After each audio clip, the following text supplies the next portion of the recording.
Alright, hey everyone, this is GTX with my next LP, and I'm really excited to be doing this game, and it's been one of my favorites since I was a little kid.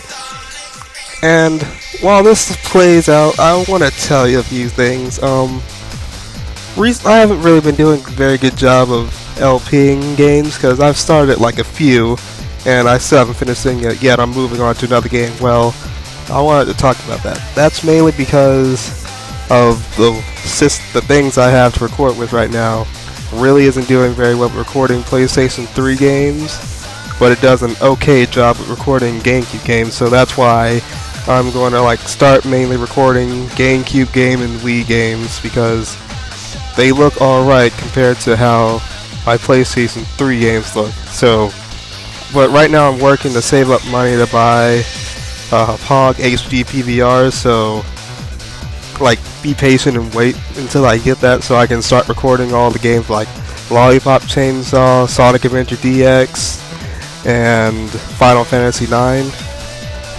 Because I will be going back to those games, just that I can't do them properly right now.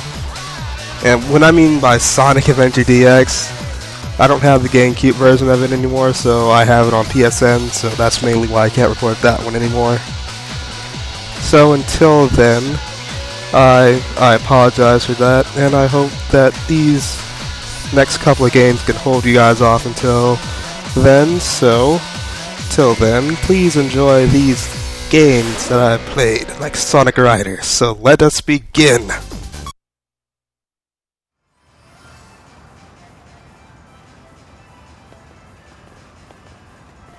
I think the signal's coming from around here.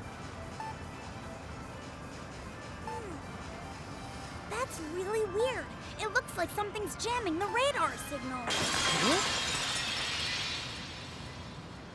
There! What's that?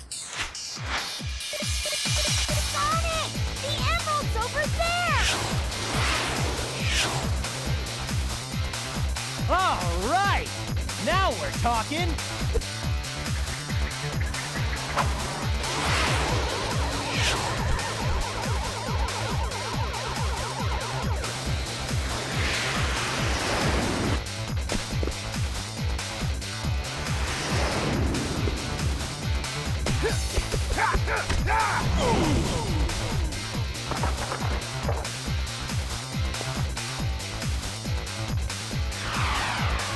Shoot!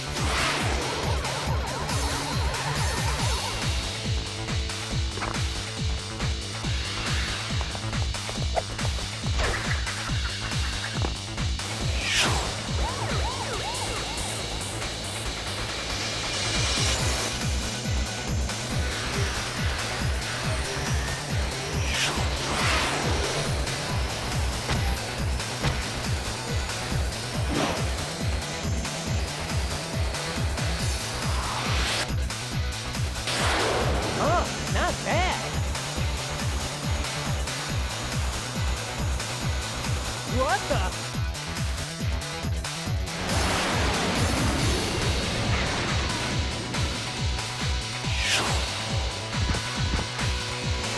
So, you're supposed to be the fastest thing alive?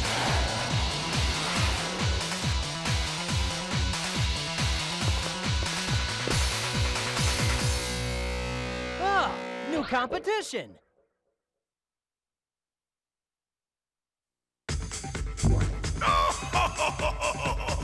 Eggman! Ladies and gentlemen, welcome everyone!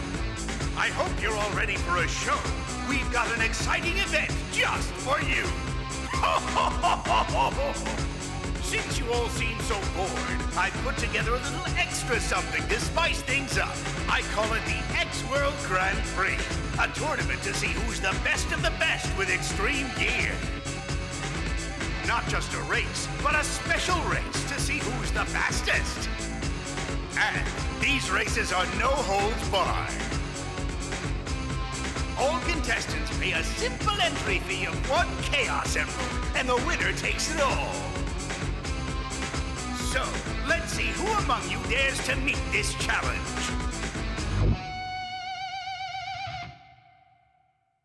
Eggman again! Just what is he up to this time? And there's more. Before I forget, I'll present the current contestants. These players, they're hot. The best racers I can find.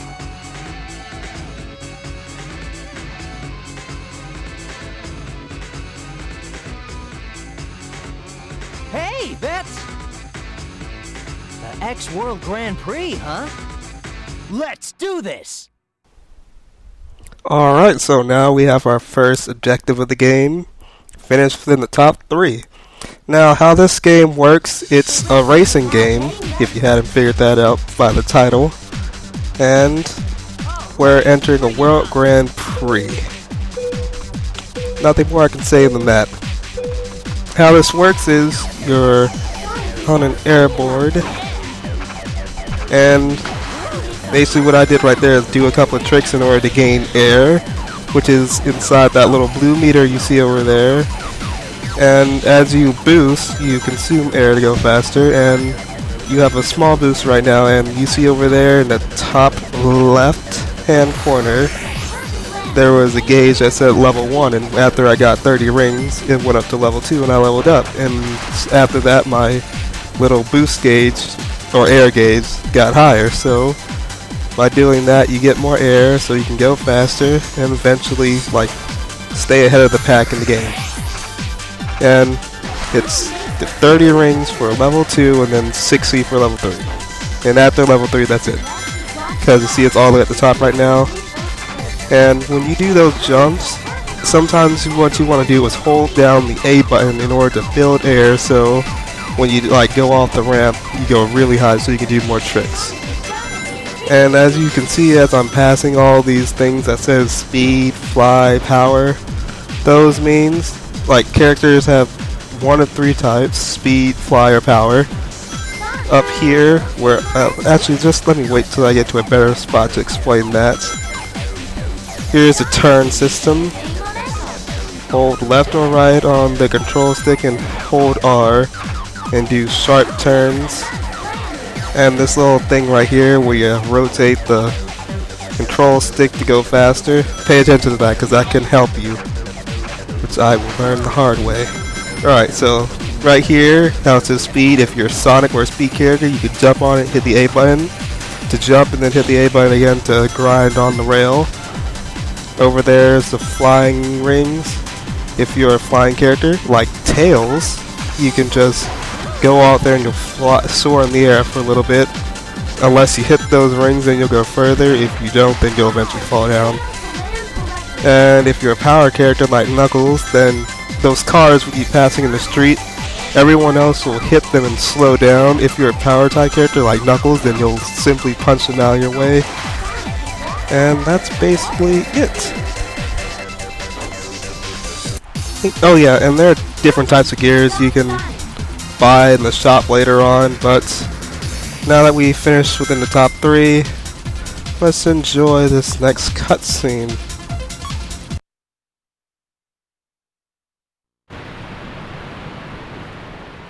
Yeah, but what exactly is Eggman really after?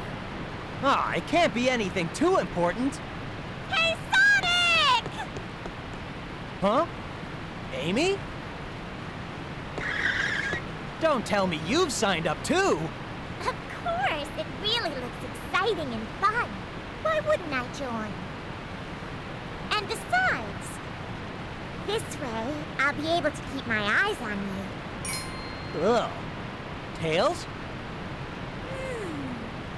That mark. Mark? Uh-huh. I think it was on the boards of those guys we ran into in Future City. Babylon. Babylon? Yes, the mark of the Babylon rogues. A long time ago, there was a floating island known as Babylon Garden. Supposedly, robbers lived there. According to rumors, this legendary band, the Babylon Rogues, were great thieves. Legend also says that the Babylon Rogues incurred the wrath of the gods because of their crimes, and that the island was cast into the depths of the earth. After After that, supposedly the Babylonians were then scattered for all time, never to be found. But they say that the Babylon rogue's treasure still remains on that island, waiting to be discovered. There are also rumors that the Babylon rogues were extreme gear specialists. Still, how can a plank like that just float? That's easy to explain. According to the Kutta-Joukowski lift theorem, the control surface flow is balanced by the inverse kinetics of the... Stop! I get it, okay? It just floats, and that's good enough for me. Huh? Sorry, but it's just too funny. Huh? That gear's unusual. Customized it myself.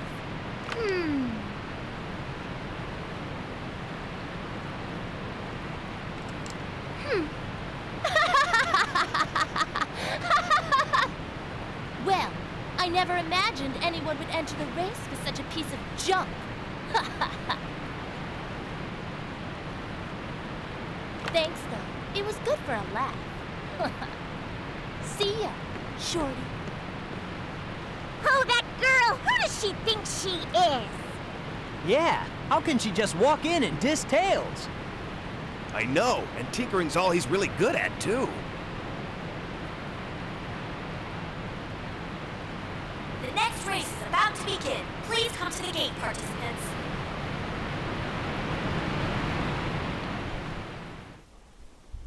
Alright, and now we're moving on to the next stage in the hero story. Oh, that's something else I forgot to mention. In this game, there are two story modes, the hero story and the Babylon story, but in order to get the Babylon story, you have to completely finish the hero story. But most of the things that happen in order, if you go by in order of the cutscenes, a lot of the things first happen in the Babylon story, so it all makes sense when those videos comes around of the overall story and how this all began and started. Anyway, for this stage, oh yeah, something I forgot to mention earlier. As you boost, you get a type of attack. In the beginning, you have a basic attack, then when you get level 2, it gets stronger, and then level 3, it gets even stronger. And by doing those, when you boost up to a person and you get like right beside them, you'll do a little attack on them. Tails here has a big plug, and he shocks people if you get too close to him. So yeah, that's really appropriate for this level we're in right now, to have a plug. But we're racing robots, so it doesn't really matter. But yeah, I like that little cutscene. Knuckles got confused because it was too complicated for him to handle. And that little swallow that made fun of Tails. Yes, she's a swallow, her name is Wave. And those three riders we saw at the beginning of the cutscenes, those are the Babylon rogues, as you just saw. I think I'll wait till later to reveal who the other two are, because, well, when they're inside a cutscene, I'll tell you who they are, if it's not apparent by them. And the objective will tell you who they are. And some of the, okay, in the Babylon story, when you do these races, their, cutscenes will conflict with each other, meaning, like, you saw how Wave looked at his, like, Tails' board, or technically Sonic's board that Tails made, and you saw it from the hero's perspective. When it comes to the Babylon story, you'll see what she did from her perspective, so just remember that, because it's going to be pretty big later on. And in these stages, there are sometimes 100 ring containers, except for they're really difficult to get sometimes, and I barely ever get them, so it doesn't really matter. I mostly end up getting to 100 rings by just collecting them. But we'll have to go more into that next time, now that we're done. So the next video, we'll see what happens. So I'll see you guys next time. GTX Boy, see you guys next time.